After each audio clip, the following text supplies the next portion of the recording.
जो x axis के along move करता है, एक्स एक्सिस के अलॉन्ग मूव करता है from x is equal to 0 to x is equal to 5 metre under the influence of a force given by F is equal to, एक force दे रखी है,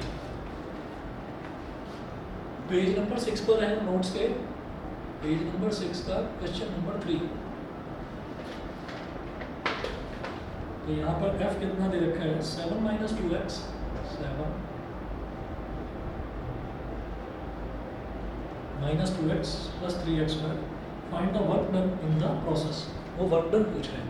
तो देखिएगा ऐसा होता है, और particle moves along the x axis from x is equal to 0 to x is equal to 5 metre, ठीक है। एक्स इज इक्वल टू 0 से x is equal to 5 metre तक वो पार्टिकल मूव करता है। Find the work done in the process. तो हम क्या करेंगे, हम ये जानते हैं कि यहाँ पर जो ये फोर्स दे रखी है, क्या ये कांस्टेंट फोर्स है? वेरिएबल। ये वेरिएबल फोर्स है, ये एक्स पर डिपेंड कर रही है, क्योंकि एक्स की वैल्यू 1 रखोगे तो क्या आ जाएगा 2 1 ज़ा 2, 3 इंटू 1 का square 3, 3 minus 3 plus 7 10, 10 minus 2 is 8, तो ये 8 न्यूटन आ जाएगा। अगर आप एक्स की वैल्यू कुछ और रखोगे तो फोर्स कुछ और आ जाएगी, तो इसका मतलब ये डिस्प्लेसमेंट पर डिपेंड कर रहा है। तो हम ये कहेंगे यहाँ पर सीधा सीधा कि हियर वर्क डन, बल्कि सबसे पहले देखिएगा D W is equal to हो जाएगा एफ डी एक्स। जब भी आपकी वेरिएबल फोर्स होती है तो D W is equal to F D X हो जाता है, ठीक है। अब मेरे को अगर टोटल वर्क डन निकालना है डब्ल्यू, तो ये हो जाएगा integration of F D x. तो जो यहाँ पर लिखा रहता है जैसे डी एक्स है, तो इसका मतलब मेरा वेरिएबल जो है वो एक्स ही है, एक्स ही वेरिएबल है। और एक्स कहाँ से कहाँ वेरी कर रहा है, 0 से 5 metre. X is equal to 0 metre to 5 metre, ये कर रहा है। तो W कितना आ गया, इंटीग्रेशन फोर्स की वैल्यू डालिए 7 minus 2x plus 3x square और dx, और कहाँ से कहाँ वैरी कर रहा है 0 टू 5 मीटर।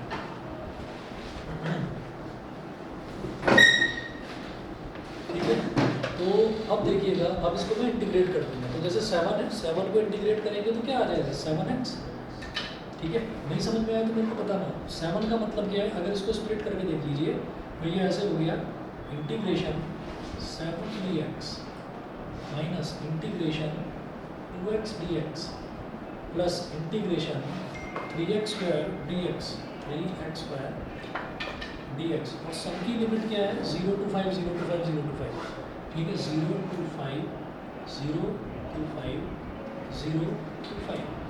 फिर देखिएगा 7 एक कांस्टेंट है, कांस्टेंट को निकाला बाहर, और integration of dx 0 to 5 minus 2 एक कांस्टेंट है, इसको बाहर निकाला। मैं इसलिए करके दिखा रहा हूँ क्योंकि इंटीग्रेशन आप कोई बहुत फ्रीक्वेंटली यूज़ करते नहीं हैं, इसलिए अलग अलग करके दिखा रहा हूँ। 3 इंटीग्रेशन 0 टू 5 और एक्स स्क्वायर dx, तो ये 7 हो गया। और dx का इंटीग्रल क्या हो जाएगा x, लोअर लिमिट है 0, upper limit is 5, minus 2 x का इंटीग्रल क्या हो जाएगा x square by 2, lower limit is 0 and upper limit is 5, ठीक है, प्लस 3, और एक्स स्क्वायर का इंटीग्रल क्या हो जाएगा x cube upon 3, lower limit is 0 and upper limit is 5, ये हो गया, ठीक है। आगे देखते हैं। अब ये हो गया हमारे पास 7, x की जगह पहले अपर लिमिट डालो 5, फिर lower limit 5 minus 0, minus constant, अगर इंटीग्रल के बाद भी कांस्टेंट आता है तो उसको बाहर लिया जा सकता है, तो 2 को बाहर ले लिया, तो ये हो जाएगा माइनस का 2 अपॉन 2, अंदर क्या बचा केवल एक्स स्क्वायर, तो एक बार x की जगह 5 और एक बार x की जगह 0, तो 5 का स्क्वायर माइनस 0 का स्क्वायर। इसी तरह से जो 3 है इसको बाहर ले लिया, तो प्लस 3 अपॉन 3, ब्रैकेट में क्या है एक्स क्यूब, यानी कि 5 का क्यूब माइनस 0 का क्यूब,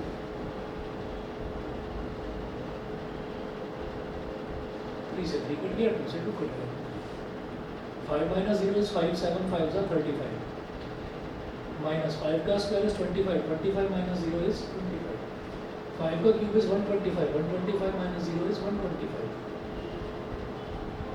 125 प्लस 35 कितना हो गया 160, 160 माइनस 25 ये कितना हो जाएगा 1 135 जूल। ये हमारे पास टोटल वर्क डन आ गया। अगला कॉन्सेप्ट करेंगे एनर्जी का। Energy of a body is defined as its capacity और एबिलिटी। बेटा 1 मिनट बता रहा हूँ बिल्कुल। इस क्वेश्चन में क्या है कि जो हमको फोर्स है ना, वो फोर्स वेरिएबल फोर्स दे रखी है 7 - 2x + 3x²। ठीक है, तो ये मैंने तो बहुत ज़्यादा आपको ना स्प्लिट करके बता दिया, क्योंकि आप इंटीग्रेशन करते नहीं हैं। इसको बहुत आसान शॉर्ट तरीके से कर सकते हैं। अगर मान लीजिए हमारे पास कहीं भी कांस्टेंट लिखा हुआ है, पहले तो ये समझ लो कि अगर मेरे पास एक वेरिएबल फोर्स है, वेरिएबल फोर्स कैसे पता चलेगा कि फोर्स का एक्सप्रेशन ये इस तरह से दे रखा होगा जो कि एक्स पर डिपेंड कर रहा होगा। ठीक है, तो आप देखिएगा कि हम dW = F dx बोल देते हैं। ठीक है, या आप ये कहिए कि F = क्या हो गया, dW/dx। ऐसे करके work done = force into displacement होता है। तो मैंने वो वाला फॉर्मूला सीधे बता दिया, ये रहना। अब देखिएगा कि हम दोनों तरफ इंटीग्रेट कर देंगे। Integration of dW = integration, shortcut तरीका बता रहा हूँ, integration of F dx। dW का इंटीग्रल इज W, dW का इंटीग्रल इज W, और यहाँ पर F जो है कांस्टेंट नहीं है, F की वैल्यू डालिए, क्या है 7 - 2x + 3x²। 7 - 2x + 3x² और dx। Lower limit is 0, upper limit is 5। उन्होंने क्वेश्चन में दे रखा है x = 0 to x = 5। तो अगर 7 है तो 7 का इंटीग्रल अगर कोई कांस्टेंट है, मान लो 8 होता तो 8 का इंटीग्रल हो जाता 8x। अगर 9 होता तो 9 का इंटीग्रल 9x हो जाता। तो 7 है तो 7 का 7x हो जाएगा। तो सीधा इसका इंटीग्रल करिए 7x - 2। कांस्टेंट अगर किसी वेरिएबल वाली टर्म के साथ मल्टीप्लाई है तो कांस्टेंट एज इट इज रहेगा, 2 एज इट इज रहा। x का इंटीग्रल क्या हो गया, x²/2। एक्चुअल में x की पावर 1 है। फॉर्मूला क्या होता है, x की पावर n, इसका इंटीग्रल होता है x की पावर n+1 अपॉन n+1, ये होता है। तो x की पावर 1 है तो इसका क्या हो गया, x की power 2/2 plus 3 will remain as it is. ऐसे ही x की पावर 2 है तो x की पावर 2+1 अपॉन 2+1, मतलब x की पावर 3/3। बेटा ये हो गया, ये हो गया हमारा टोटल वर्क डन, ऐसे आ गया। अब यहाँ पर देखिए, इस 2 से ये 2 कट गया, इस 3 से ये 3 कट गया। Lower limit is 0 and upper limit is 5। तो दोबारा लिख लो इसको ऐसे, 7x - x² + x³। Lower limit is 0 and upper limit is 5। तो भाई इसमें आप क्या करेंगे, 7x तो 7 × 5 -5 का स्क्वायर और +5 का क्यूब। तो सबसे पहले तो ये हो गई, ये तो हमारी पूरी की पूरी अपर लिमिट हो गई। ठीक है, ये पूरा जो एक्सप्रेशन आया, इसमें जहाँ जहाँ पर x था वहाँ पर हम 5 डालते चले गए। फिर माइनस, अब जहाँ जहाँ पर x है वहाँ पर 0 डालते चले जाओ। 7 × 0 -0 का स्क्वायर +0 का क्यूब, ये बंद कर दिया। तो 7 × 0 0, 0 का स्क्वायर 0, 0 का क्यूब 0, पूरा का पूरा टर्म 0। फिर तो खत्म हुआ, क्या बचा, 7 × 5 = 35, 5 का square is 25 with a minus sign, बाहर था माइनस, और 5 का क्यूब इज 125, 125 + 35 - 25 इज 135 जूल। बताइए, समझ गए? समझ गए? बताओ, क्लियर है ऐसा? ठीक है, आगे देखते हैं। एनर्जी, एनर्जी सीधा वही है फंडा कि कोई भी ऑब्जेक्ट, कोई भी बॉडी उतना ही काम कर पाएगी जितनी उसके अंदर एनर्जी होगी। तो energy of a body is defined as its capacity और एबिलिटी टू डू वर्क। ठीक, जितना वो काम कर पाएगी कोई भी बॉडी, उसकी उस काम करने की कैपेसिटी को या एबिलिटी को ही हम एनर्जी बोल देते हैं। फिर है the SI unit of energy is joule and the CGS unit is अर्ग। एनर्जी की एसआई यूनिट जूल होती है और सीजीएस यूनिट अर्ग होती है। हमें ज़रूरत वैसे अर्ग की पड़ेगी नहीं, जूल से ही हमारा काम हो जाएगा। It has several forms like mechanical energy, sound energy, heat energy etcetera. इसकी काफ़ी सारी फॉर्म्स होती हैं, mechanical energy, sound energy, heat energy. Mechanical energy को हमको ज़्यादातर देखना है इस चैप्टर में। The energy produced by mechanical means is called mechanical energy. It has 2 forms, 2 तरीके की होती है मैकेनिकल एनर्जी, एक काइनेटिक एनर्जी होती है और एक पोटेंशियल एनर्जी होती है। The energy possessed by a body by virtue of its motion is called its kinetic energy। तो अगर कोई भी बॉडी जो है वो मोशन में है, तो मोशन में अगर कोई भी बॉडी है, उस दौरान उसके अंदर जो एनर्जी है that is called kinetic energy. ठीक है, तो पहले काइनेटिक एनर्जी को करेंगे डिटेल में, फिर पोटेंशियल एनर्जी, उसके बाद कंजर्वेशन ऑफ एनर्जी। तो पहले काइनेटिक एनर्जी को करते हैं। Example, a bullet fired from a gun can pierce a target due to its kinetic energy. एक बुलेट जो है जिसको हमने गन में से फायर करा, तो वो किसी भी टारगेट को पियर्स कर देना, मतलब उसके टुकड़े टुकड़े कर देना। कैसे कर देती है कि वो उसके अंदर काइनेटिक एनर्जी होती है, वो एनर्जी ट्रांसफॉर्म हुई किसमें, उसने वर्क करा किस पर, किसी भी टारगेट पर। तो कोई लकड़ी का टारगेट है या कोई गत्ते का टारगेट है, उसको उसने डिस्ट्रॉय कर दिया। तो वो हुआ किसकी वजह से, उसकी काइनेटिक एनर्जी की वजह से। नेक्स्ट पेज पर आ जाइए, page number 7, expression for kinetic energy. Kinetic energy का एक्सप्रेशन देखिएगा। इसमें हमने कहा कि एक बॉडी रखी हुई है और उस बॉडी को हम मूव कर रहे हैं।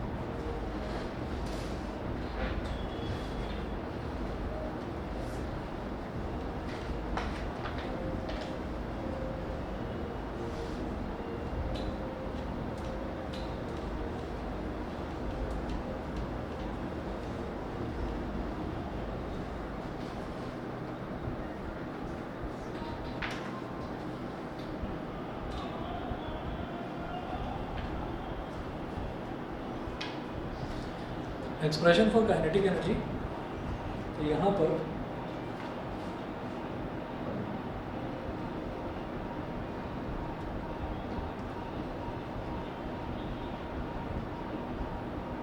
शॉर्ट में मैंने के ही लिख दिया इसको, एक्सप्रेशन फॉर काइनेटिक एनर्जी। तो यहाँ पर देखिएगा, ये तो ग्राउंड हो गया,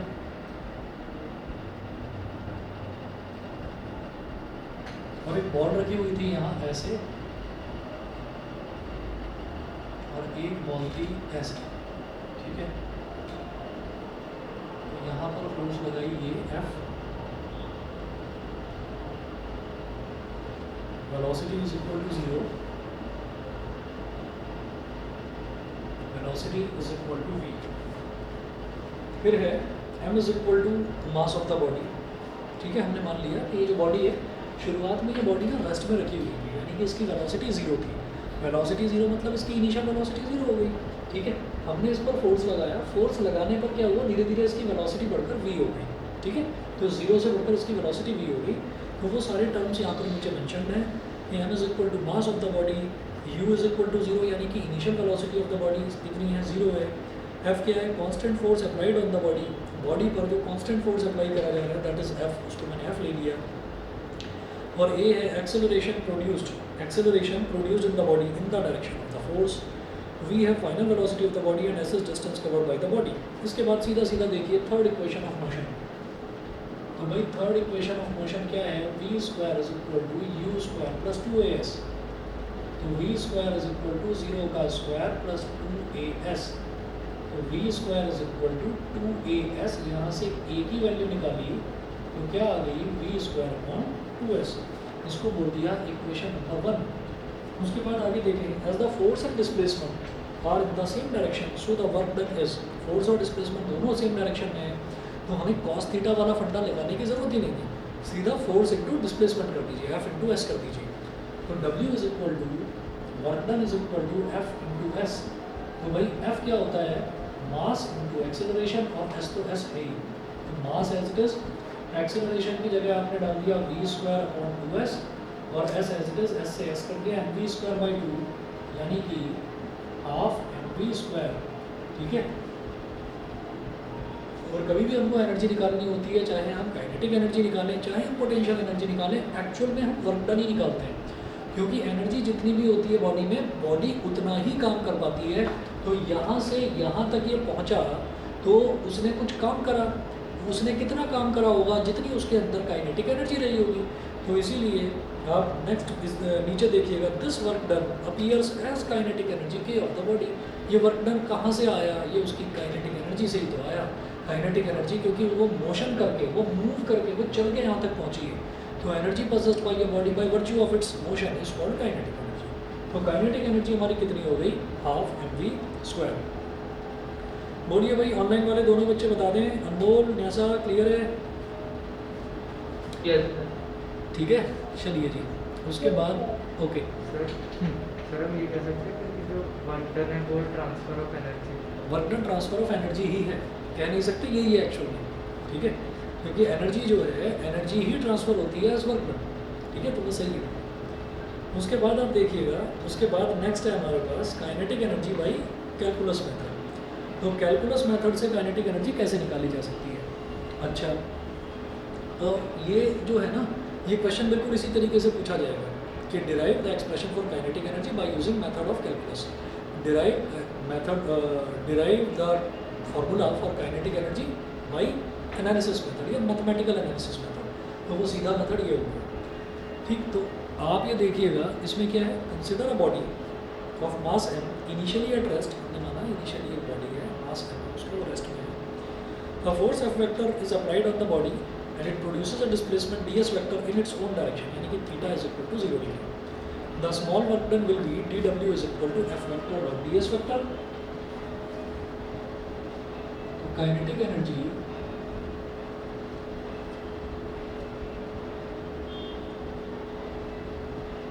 by calculus method, kinetic energy by calculus method, तो dw is equal to F vector dot ds vector, ठीक है।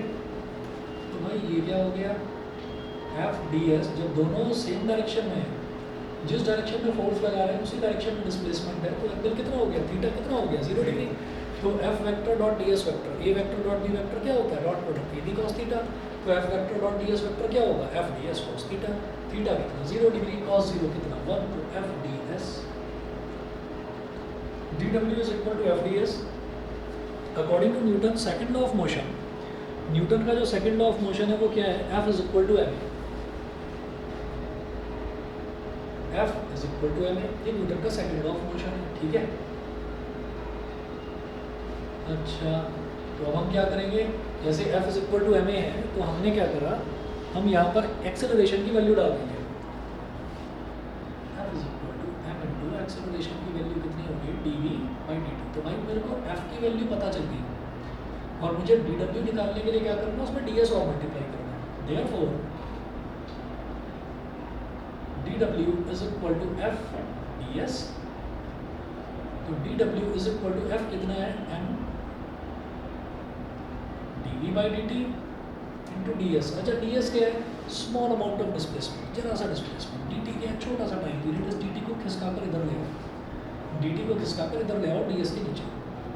तो dw is equal to m dv ds by dt। ये ds बाई dt क्या है, डिस्प्लेसमेंट अपॉन टाइम, क्या होता है, वेलोसिटी। तो dw is equal to m dv, और ये क्या बन गया v। तो भाई ये जो dv है ना, ये dv वाला टर्म लास्ट में लिख लेते हैं, लास्ट में लिखा जाता है।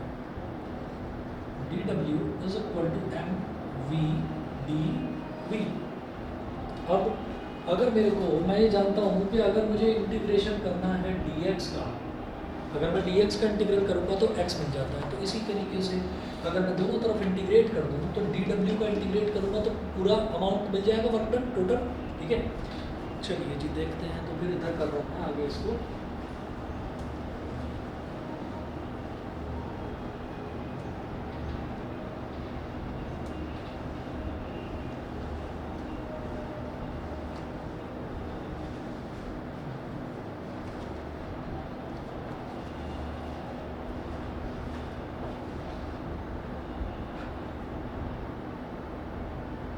Total amount of work done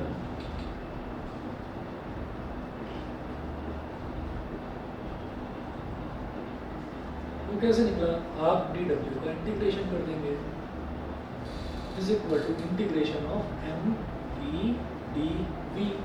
constant क्या है, ये कैसे पता चलता है भाई, d के साथ, स्मॉल d के साथ जो टर्म लिखी हुई है v, वो कांस्टेंट नहीं है, वो कांस्टेंट नहीं है जो स्मॉल d के साथ लिखी हुई है। उसके अलावा जो भी टर्म नजर आए सब कांस्टेंट है, इंटीग्रेशन के बाहर ले लो, ठीक है। तो यहाँ तो dw है, तो it is just like that कि जब dx का इंटीग्रल करते हैं तो x आ जाता है, तो dw का इंटीग्रल करेंगे तो w आ जाएगा। अब यहाँ पर d के साथ में v लिखा हुआ है, इसका मतलब v वेरिएबल है, तो वेरिएबल वाला टर्म तो इंटीग्रेशन के अंदर रखेंगे, तो v को तो अंदर रखेंगे, m कांस्टेंट है बाहर निकालना। मतलब v के अलावा जो भी टर्म नजर आए, कुछ और भी लिखा हुआ हो, वो भी कांस्टेंट है, उसको भी बाहर निकाल लेंगे। तो ये हो गया v dv। तो v का मतलब क्या है, v की पावर 1। तो अगर x dx होता है तो x स्क्वायर बाई 2, अगर x square upon x square dx होता है तो x क्यूब बाई 3। तो v dv है तो v की power 1 + 1 upon 1 + 1, v square by 2। w is equal to m v square upon 2। अच्छा, lower limit 0, upper limit v। Lower limit 0 का मतलब क्या है कि इनिशियल वेलोसिटी v है यहाँ पर वेरिएबल, तो initial velocity is 0 and final velocity is v। तो ये आ गया v square by 2, square bracket लगाया, इंटीग्रल होने के बाद स्क्वायर ब्रैकेट लगाते हैं, फिर लोअर लिमिट यहाँ लिख लेते हैं 0 लिख लिया, और अपर लिमिट यहाँ लिख लिया v। कांस्टेंट को बाहर निकाला जा सकता है, तो w is equal to m by 2, और ये v स्क्वायर है, lower limit is 0, upper limit is v। तो w is equal to m by 2 v square minus 0 का स्क्वायर। तो w is equal to m by 2 v square. तो w is equal to half M V square, w is equal to half M V square. यू तो आप ये देखिए, again वही है कि this work done appears as kinetic energy of the body. ठीक है, जितना वर्क डन वो करेगा उतनी ही उसके अंदर काइनेटिक एनर्जी रही होगी, तो यही काइनेटिक एनर्जी है। तो आप देखिएगा नेक्स्ट पेज पर आ जाइए, पेज नंबर 9 पर। पेज नंबर 9 पर this work done appears as the kinetic energy k of the body, therefore k is equal to half M V square. अगला इसमें टॉपिक देखें, relation between kinetic energy and linear momentum. Kinetic energy और linear momentum के बीच में relation देखना है।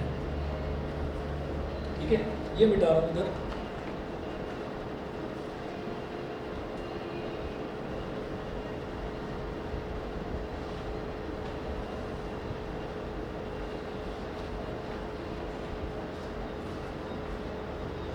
अब ये देखिएगा कि लीनियर मोमेंटम क्या होता है, mass into velocity, v is equal to m into v।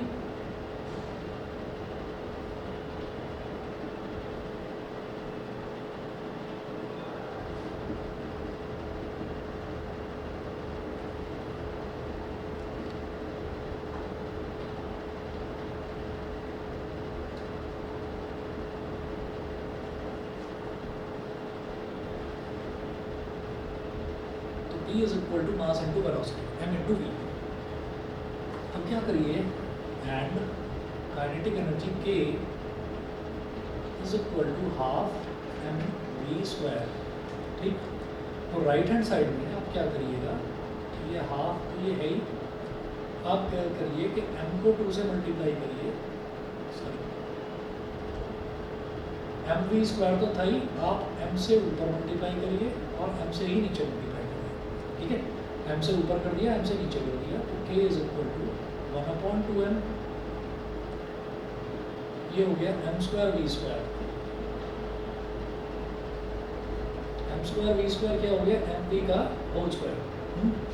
अब ये जो mv है यही तो है, लीनियर मोमेंटम है। ठीक है, तो इसकी जगह आप m रख दीजिए, तो सॉरी p रख दीजिए, mv की जगह p रख दीजिए। तो p का square, k is equal to p का स्क्वायर अपॉन 2m। ठीक, ये रिलेशन हो गया काइनेटिक एनर्जी और लीनियर मोमेंटम के बीच में। ठीक है, और अगर आपसे कोई कहे कि भाई p निकालना है, p भी निकल जाएगा। p स्क्वायर क्या हो गया, 2m k। तो यहाँ से p की वैल्यू क्या आ गई, √2m k, √2m। ठीक है, उसके बाद वैसे तो ये भी आसान ही है, वर्क एनर्जी थ्योरम है, भी करा दूँ क्या?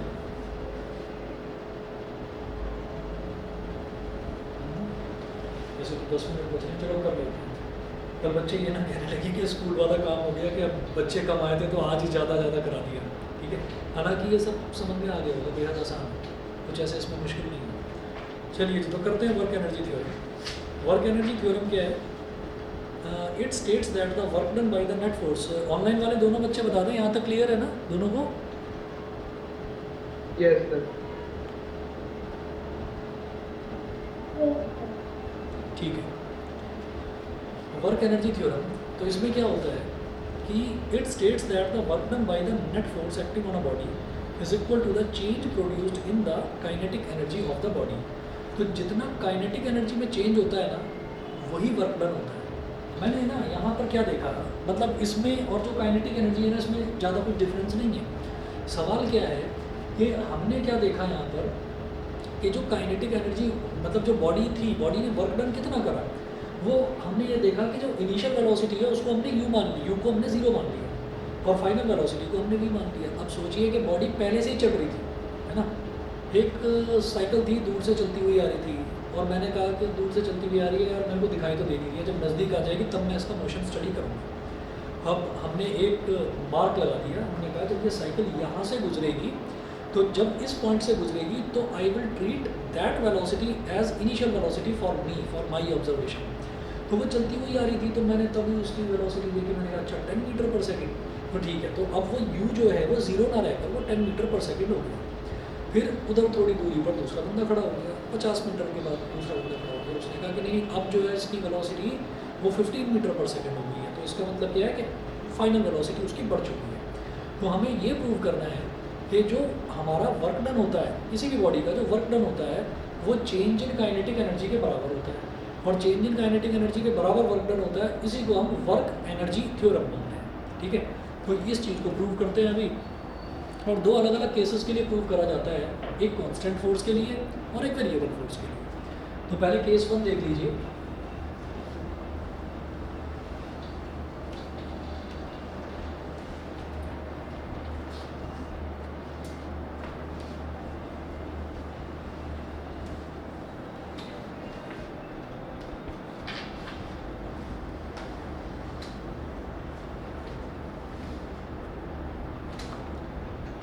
देखिए, work energy theorem for a constant force, suppose a constant, case first देख रहे हैं, for a constant force. Constant force मतलब एफ आपका फिक्स है, चेंज नहीं होगा। Suppose a constant force capital F acting on a body of mass M produces acceleration small A in it.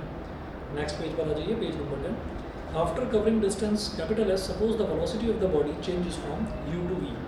Distance S cover करने के बाद में हमने माना कि बॉडी की वेलोसिटी यू से बढ़कर वी हो गई। By third equation of motion, अब हम third equation of motion use करेंगे, तो यहाँ पर हमने कहा v square is equal to, बड़ा इंटरेस्टिंग और बड़ा आसान सा डेरिवेशन है, v square is equal to U square plus 2as। इस यू स्क्वायर को इधर ले आओ, v square minus U square is equal to 2as, ये हो गया। दोनों तरफ हाफ m से मल्टीप्लाई कर दो, समझ गए होंगे क्यों कर रहे हैं, मल्टीप्लाई बाई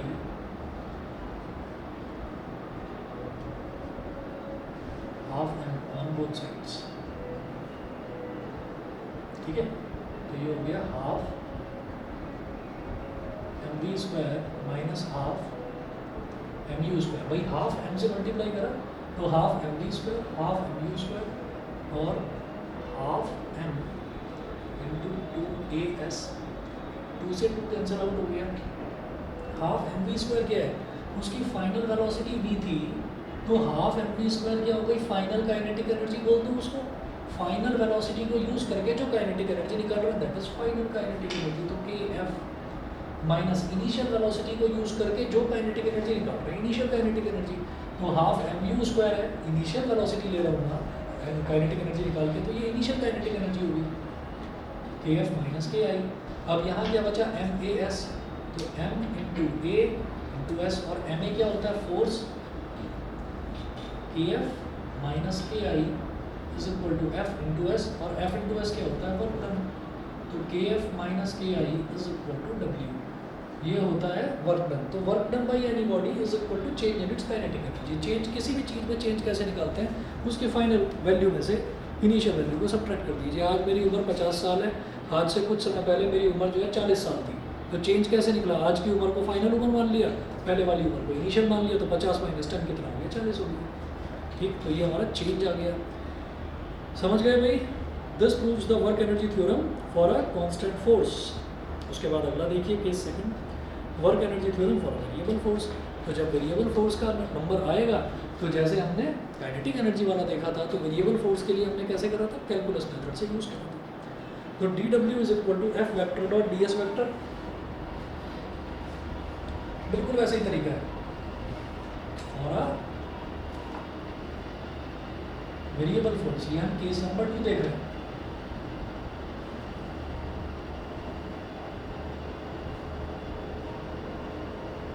केस सेकंड बिल्कुल नीचे है पेज नंबर 10 पर, वर्क एनर्जी जो है फॉर वेरिएबल फोर्स।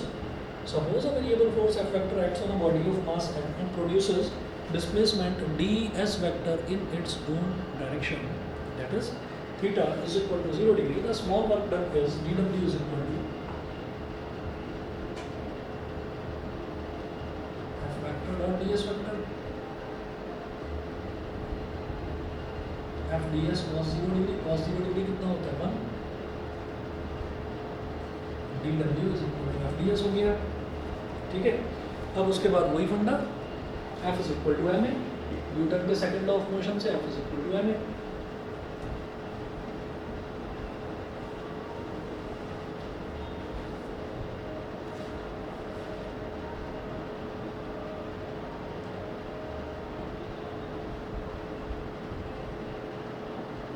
ये क्या है डी बाई डी टी।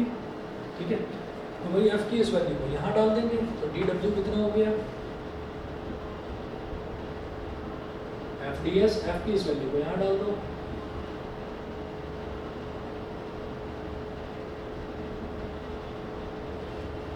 अब डी टी को इधर ले जाओ,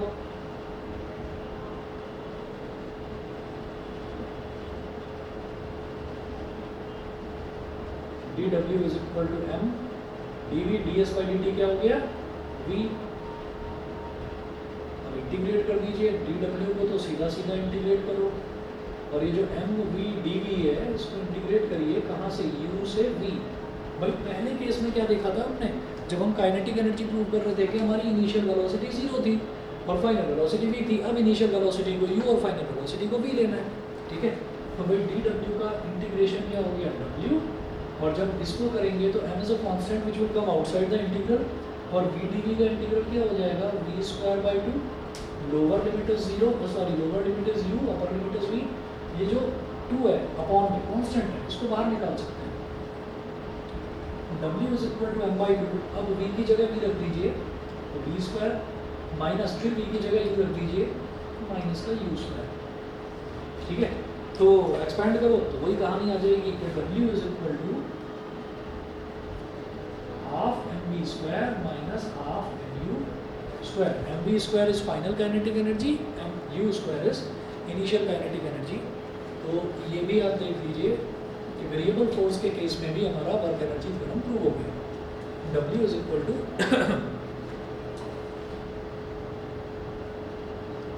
kf माइनस ki। ठीक है, ये जो डेरिवेशन है एक एक बार हाथ से करके आप लिख कर देख लेना। ठीक है ना, नोट्स आपकी कन्वीनियंस के लिए दिए हैं, लेकिन हाथ से एक एक बार करके देख लेना, तैयारी आपकी हो जाएगी। ठीक है जी, ये आपका हुआ पेज नंबर 11 पर, यहाँ तक हुआ। फिर उसके बाद जो ये टॉय रॉकेट वाला जो आगे क्वेश्चन है, ये न्यूमेरिकल्स कल क्लास में देखते हैं। ठीक है, क्लास जो है वो रख लूँ अपना 4:30 बजे रख लूँ, कहोगे तो दिन में रख लेंगे, बता देना। सर दिन में मतलब मुझे लगता है शायद सभी की छुट्टी होगी, शाम को रखना, शाम को कुछ ना कुछ, क्योंकि और बच्चे आए नहीं है ना ऑनलाइन, भी 2 ही बच्चे हैं।